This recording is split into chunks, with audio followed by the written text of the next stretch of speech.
Okay. Welcome to BWTM Sports. Let's get into this story straight away. If I can. Let's hope I can get into this. There we go. So the story is Pep Guardiola embarrassed and ashamed by racism amid Black Lives Matters protests. So this was done 57 minutes ago in the Evening Standard. Manchester City head coach Pep Guardiola says he is embarrassed and ashamed by the treatment of black people and insists there's a lot more that can be done with Black Lives Matters movement. As Premier League returned after a 3-month absence due to coronavirus pandemic, players from both Man City and Arsenal took a knee before the game to recognise the efforts of those protesting against injustice for black people, with players all wearing Black Lives Matters in place of their names printed on their shirts. City's Raheem Sterling, who had spoken at length about the topic of racism in society over the last week, opened scoring as City beat the Gunners 3-0 at the Etihad Stadium. When asked about the importance of Black Lives and the message it sends around the world, Guardiola backed the impact of positive gestures and suggested there should be a large-scale apology for the treatment black people have had to endure. We should send 1,000,000,000 messages for black people and for the centuries for what has happened. I am embarrassed and ashamed for what the white people have done to the black people. Just because you were born a different color of skin, how can you think that they are different to others? All the messages and gestures are positive, and we have to fight. Everything we can do to make it conscious. It is not acceptable. We have done a lot of things for the black people, which we have not. We've done a lot of things for the black people, which we have not done so far. Sterling praised the move from the Premier League to support the movement of by allowing players to kneel, adding, "It's a massive step for the Premier League to allow that to happen. It shows we're moving in the right direction, and little by little, we're seeing change." That's what everybody's hoping for, not just black people, to highlight it, and that's a good thing. So that's Pep Guardiola there. Mm, um,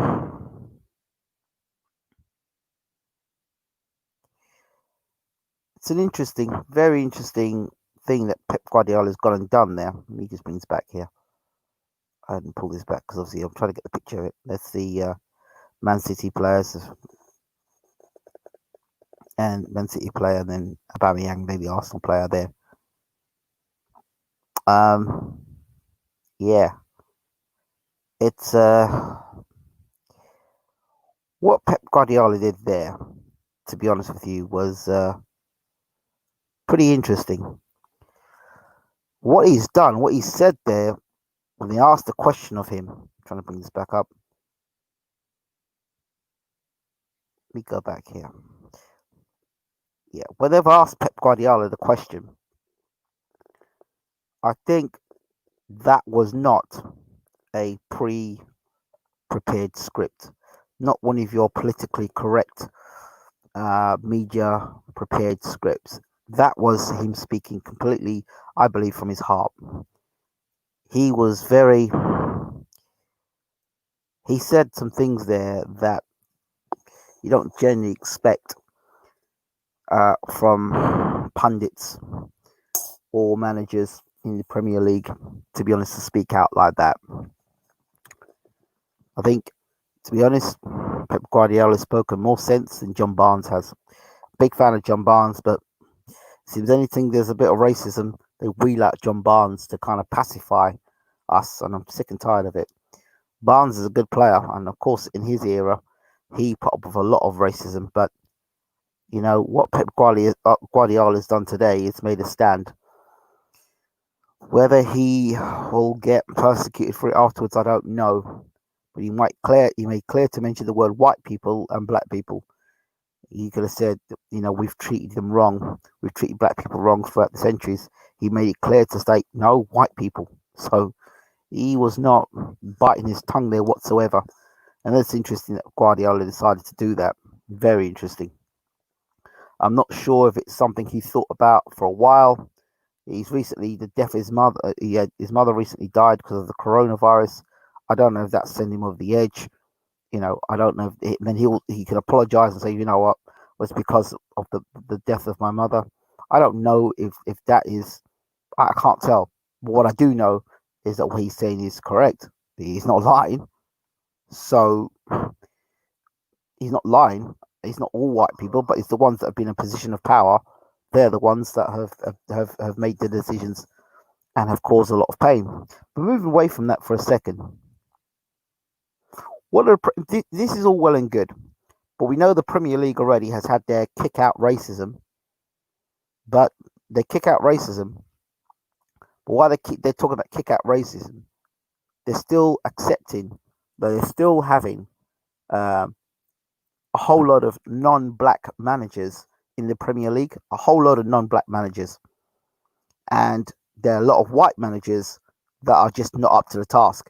How many managers have you seen? How many white managers, English white managers, have you seen go to one club, get sacked, go to another club, get sacked, go to another club, get sacked, get relegated, and still go and get a job afterwards? But then you had the likes of Paul Ince, John Barnes himself, and a few others have been black players and managers who have not stood a chance,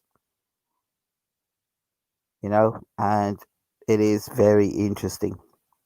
While the Premier League are going to go about this now, it's all well and good saying, kick out racism, just like the inquiry that the various inquiries that the government regarding equality in the UK, in jobs, in the work industry, in the workforce, within the police force, whether it be in the army. There's been various inquiries sitting on the desk and no movement has been made because the people in power, those people in power, would lose their privileges for that to happen and they won't want to lose control. So it's all a gesture at the moment. What really needs to happen is a real shake-up within the Premier League. More black managers and Asian managers within the Premier League. How many black players? How many black players are playing playing football in this country? How black and Asian players are playing football in this country, kicking footballs up and down the country? And you're telling me you can't produce one successful black manager from the British black manager? Well, it's not going to happen if they're not being put in a position. All right. So we have to look at the system, and I certainly don't want to see a quota system. I don't want to see, oh, we've got to have 4 black people in the Premier League as managers because it has to hit the quota system. No, I don't see no quota system. A black person is a person of color is in the position of power of manager because they're good enough, not because of the skin color. You understand? Because there are a lot of managers, I've said, within the Premier League, English managers who constantly having jobs and they're not up to the task and they're not good enough. So what?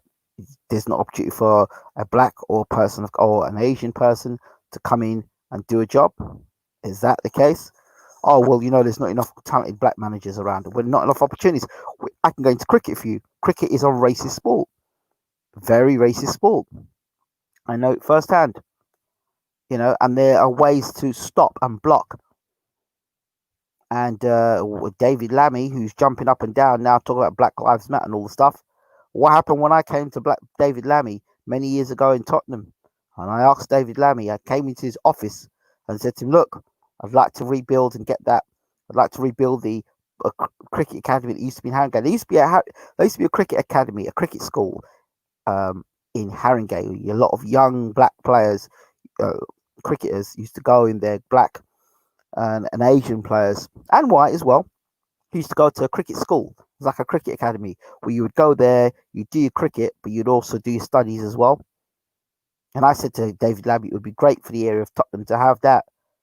And David Lammy gave me a whole load of talk, but he didn't do anything about it.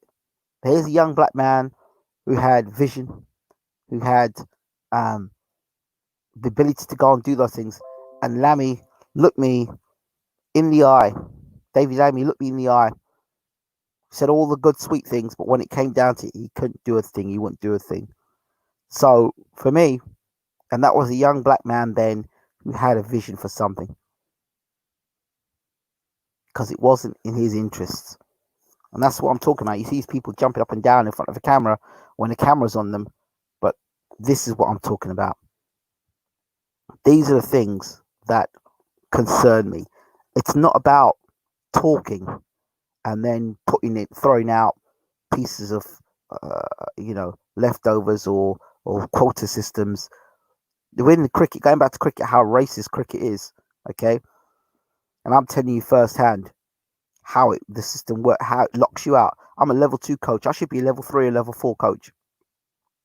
And I'm damn well good enough.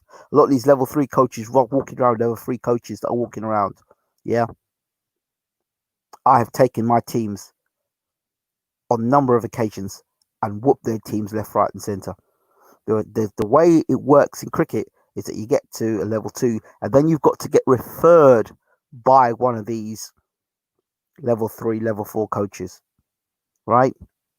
And then you ask yourself how many young black boys are playing cricket today. They're not. And how many black coaches there are today? They're not. Or if they are, they go to level 2. So there's suppression right in the way of cricket there. And I'll tell you, I'll go even further into it, how racist the sport is. You know, I've coached in some of the more affluent areas, and the sort of stuff that I've had to put up with through the years. Oh, you're very articulate. What does that mean to me? Oh, so what part of Africa do you come from? Or what part of Jamaica do you come from? Stuff like that. Ignorant stuff like that. And, you take a club from where they winning nothing, and you come in the first season and they're not winning the league, or they end up beating the big teams. I come in and they end up beating big teams that can never beat. You have to listen to all their rubbish before and tell you, oh no, we don't beat these sort of clubs. They come in, you shake things up. They don't expect me as a black man to come in and do that. And you come in and shake things up. Oh, hold on a second. Hold on. This black guy's coming and doing this. And at times I walk into these places and it's so uncomfortable. I tell you, so uncomfortable. I've been to various situations where I've had to sit down in having awards and stuff like that, and people just looking at you, and they just don't want you to be there. And it's nothing worse than being in a place where you're not wanted, or you just being tolerated. But I don't need it. Don't need them. Don't need it. Don't need it all. You understand? And I know what I've done. I know I've gone in and I've made their club better when I've left. Left of my own accord. But I can't put up with it. It's just the same old, same old. Same old mentality. Because from the start, they're underestimating you. And when you go in there and you show it and you see their kids getting attached to you and that the coaches they've had before are being put to shame, and people start talking about you and praising you, they don't like that. Because they can't help deep down inside their hatred they have for a person of color. Not everybody's like that. And the people I'm really talking about are the people that they're in a position of power to make changes, and they won't. And they won't make those changes because that's what you call, those are the racist ones. They won't do it because they don't want a person of color to succeed, to excel, to show that they can be better than. So for me, why fight the system? There's no need to fight the system. Create your own. So that's where it is for me, and that's where I see it. So congratulations to Pep Guardiola for stepping up and saying things like that. I hope other managers decide to do the same as well. And I hope that the Premier League take a good, long, hard look at themselves and explain. There was a young gentleman, I think he was maybe at Blackburn Rovers. I think it was Blackburn Rovers. And he came in and he took the team unbeaten in 8 games. I think they won all 8 games or something like that.